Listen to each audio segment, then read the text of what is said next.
महात्मा बसवेश्वर आर्थिक विकास महामंडळाच्या योजनांचा लाभ सरसकट सर्व लिंगायत बांधवांना व्हावा यासाठी रविवारी 9 ऑगस्ट क्रांती दिना दिवशी कोल्हापूर जिल्हाधिकारी कार्यालयावर होणाऱ्या साखळी उपोषणास 40,000वर लिंगायत बांधव सहभागी होणार असून मागण्यांबाबत ठोस निर्णय झाल्याशिवाय बेमुदत साखळी उपोषण मागे घेणार नाही असा इशारा नगरसेवक संजय तेलनाडे व जिल्हा परिषद सदस्य प्रशांत शहापुरे यांनी पत्रकार बैठकीत दिलाय।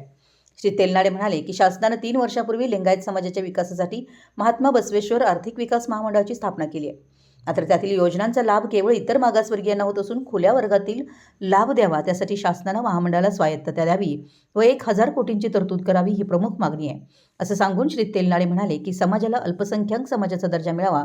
ही मागणी आहे। जिल्हा परिषद सदस्य प्रशांत शहापुरे म्हणाले की लिंगायत समाजाच्या मागणीसाठी गेल्या महिनाभर संपूर्ण जिल्ह्यात समाजापर्यंत जाऊन पोहोचलो असून उद्याचा मोर्चा व आंदोलनासाठी जिल्ह्यातील 40,000वर बांधव सहभागी होतील।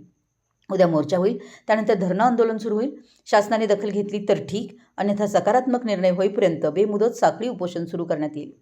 यावेळी मनोज कुमार रणदिवे, ॲडव्होकेट सुरेश पाटील, अण्णासू कागले, स्वप्नील चौगुले, संतोष पाटील, शंकर बिराजदार, राजू चौगुले, राहुल राजमाने, राजेंद्र पिंपळे, अभिजित नाईकवाडे, सुधीर शहापुरे, सुनील गोटखिंडे, प्रसन्न परीट, दत्तात्रय कुंभार, दत्तात्रय खडके, दत्तात्रय भेंडोडे, प्राध्यापक संजय पाटील आदी उपस्थित होते। मराठी एस न्यूजसाठी नृसिंहवाडीहून संदीप अडसूळ। 2023 साली महात्मा बसवेश्वर आर्थिक विकास महामंडळाची जी नेमणूक करण्यात आली आहे ते नेमणूक करत असताना त्यामध्ये जी ओबीसीची जी अट घातलेली आहे ती ओबीसीची अट शिथिल करून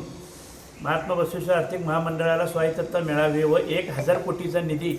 त्यांनी देण्यात यावा महाराष्ट्र शासनाकडून। आणि दुसरा म्हणजे जे महाराष्ट्र शासनाला आम्ही मागं पूर्वीच लिंगायत समाजाने अल्पसंख्याक दर्जा मिळवण्यासाठी जे त्यांच्याकडे जी फाईल तिथं आता जी पेंडिंग आहे ती फाईल त्यांनी पुढं केंद्राकडे पाठवून त्याचा पाठपुरावा करून त्यांनी त्या पद्धतीने त्यांची आमची जी मंजुरी आम्हाला द्यावी या 2 मागणीसाठी आम्ही त्यांचं धरणे आंदोलन जे 9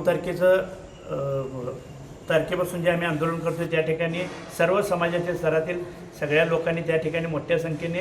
उपस्थित राहून आम्हाला समाजाला पाठिंबा द्यावा ही